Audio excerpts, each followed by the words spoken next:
पड़ोसी राजा तेनालीराम की कहानी। विजय राज्य का अपना पड़ोसी राज्य से मनमुटाव चल रहा था।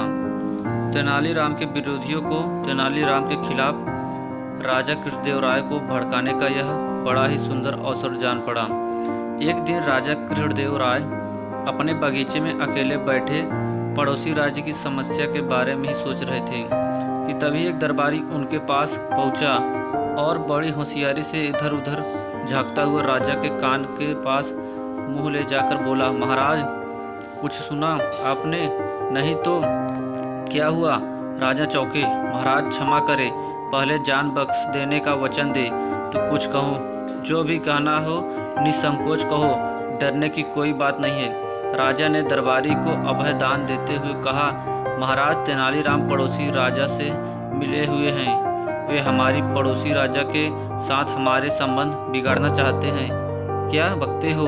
राजा गरज कर बोले, मैं तो पहले ही समझ गया था महाराज, तेनालीराम ने आपके ऊपर ऐसा जादू किया हुआ है कि आप उसकी शिकायत सुन ही नहीं सकते। या यूँ कहिए कि तेनालीराम की शिकायत आपके कानों को सहन नहीं होती। तेनालीराम राज्य का सच्चा वफादार है, वह कभी राजद्रोह नहीं कर सकता। तुम्हें कहीं से अवश्य ही गलत सूचना मिली है। राजा कृष्णदेवराय ने उस दरबारी से कहा, महाराज आपको जितना विश्वास तेनालीराम की सच्चाई पर है, उससे कहीं अधिक विश्वास मुझे अपनी इस सूचना पर है।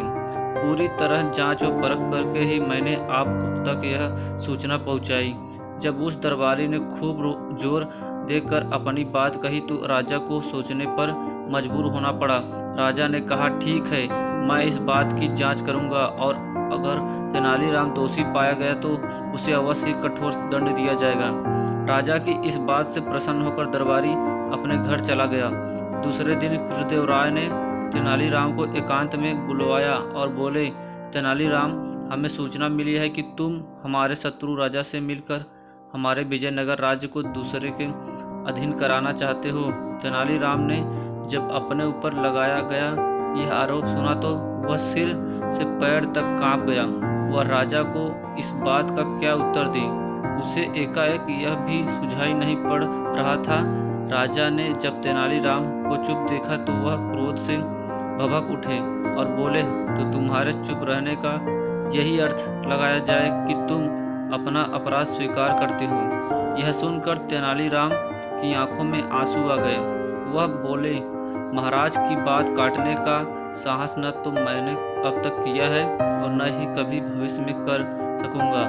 राजा तो क्रोध से भरे हुए थे। तेनालीराम के इस उत्तर से वे और भी भड़क उठे।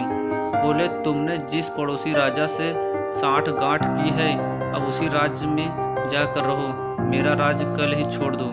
इतने बड़े अपराध की इतना मामूली सजा? तेनालीराम ने राजा से कहा, तुम्हारी अब तक की सेवा को देखते हुए, मेरे तुम्हारे मित्रतापूर्ण संबंधों को देखते हुए तथा तुम्हारे पद की गरिमा को देखते हुए मैं तुम्हें इतना ही दंड देना उचित समझता हूँ। यदि कहीं अपराध किसी और ने किया होता तो मैं उसकी बोटी बोटी नुचवा लेता। राजा ने क्रोध में बिफरते हुए कहा। तेनालीराम ने राजा का फैसला सुना और अपनी सफाई में एक भी शब्द नहीं कहा। बेचारा चुपचाप सिर झुकाकर राजा के सामने से चला गया। दूसरे दिन जब तेनालीराम के विरोधियों ने यह सुना कि तेनालीराम राज्य छोड़कर चला गया है तो उनकी खुशी का सीमा न रही। वह जब राजा पर अपना प्रभाव बढ़ाने के उपाय सोचने लगे और अपनी पदोन्नति के मंसूबे बांधने लगे। तेनालीराम विजयनगर राज्य के शत्रु राज्य की राजधानी पहुंचा और वहां के राजा से मिला। उसने उस राजा के गुणों का वर्णन छंदबद्ध करके उसे सुनाया। राजा अपनी प्रशंसा सुनकर खुशी से झूम उठा। उसने तेनालीराम से उसका परिचय पूछा। तेनालीराम ने अपना परिचय देते हुए कहा, मैं विजयनगर के राजा कृष्णदेवराय का निजी सचिव तेनालीराम हूँ। उस राजा ने तेनालीराम की बहुत प्रशंसा पहले ही सुन रखी थी, लेकिन तेनालीराम से भेंट का यह पहला अवसर था। उस राजा ने तेनालीराम का भरपूर स्वागत किया। तेनालीराम ने इस स्वागत के लिए राजा को धन्यवाद दिया।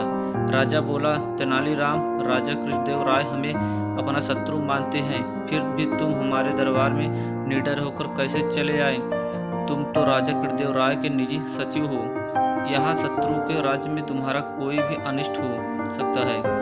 राजा ने हालांकि सच कहा था, फिर भी तेनालीराम ने मुस्कुराकर कहा, राजन, आप विद्वान हैं, आपके पास अपार शक्ति है, आप सुयोग्य प्रशासक हैं और प्रजा की भलाई चाहने वाले हैं। बिल्कुल ऐसे ही गुण हमारे महाराज में भी है। वे आपको अपना शत्रु नहीं मित्र मानते हैं। आपकी इसी भ्रांति के निवारण के लिए महाराज ने मुझे आपके पास भेजा है। महाराज हमारे दुश्मन नहीं दोस्त हैं। आश्चर्य से चौंकता हुआ राजा बोला, लेकिन हमारे जासूसों ने तो हमें यह खबर दी थी कि राजा कृष्णदेवराय हमारे राज्य पर हमला करने की तैयारी कर रहे हैं। हाँ राजन, हमारे गुप्तचरों ने हमारे महाराज से यही बात आपके लिए भी कही थी, तभी हमारे महाराज ने मुझे आपके पास भेजा है। युद्ध कभी किसी के लिए लाभकारी हुआ है जो आप जैसे विद्वान राजाओं को लाभकारी होगा? तेनालीराम ने कहा। उस राजा पर तेनालीराम की बातों का असर हुआ। वह बोला, लड़ाई तो मैं भी नहीं चाहता, लेकिन यह बात साबित कैसे हो कि राजा कृष्णदेवराय सच्चे दिल से सुलह के इच्छुक हैं। आप कल ही कुछ उपहार व संधि पत्र देकर अपना एक दूत विजयनगर भेज दें। उस दूत को मैं अपना एक पत्र दूंगा। यदि महाराज कृष्णदेवराय आपका उपहार स्वीकार कर ले तो मित्रता समझी जाए, और यदि वे उपहार लौटा दे तो आप मुझे जो चाहे दंड दे, लेकिन यह तो मेरी तरफ से सुलह का पैगाम हुआ, यह तो मेरी हेठी मानी जाएगी। राजा ने कहा, लेकिन संधि प्रस्ताव लेकर तो मैं स्वयं आपकी सेवा में उपस्थित हूँ। पहला तो हमारे राज्य की ओर से है। राजा की समझ में यह बात आ गई। उसने दूसरे ही दिन अपना एक विशेष दूत कुछ उपहार साथ देकर विजयनगर भेज दिया।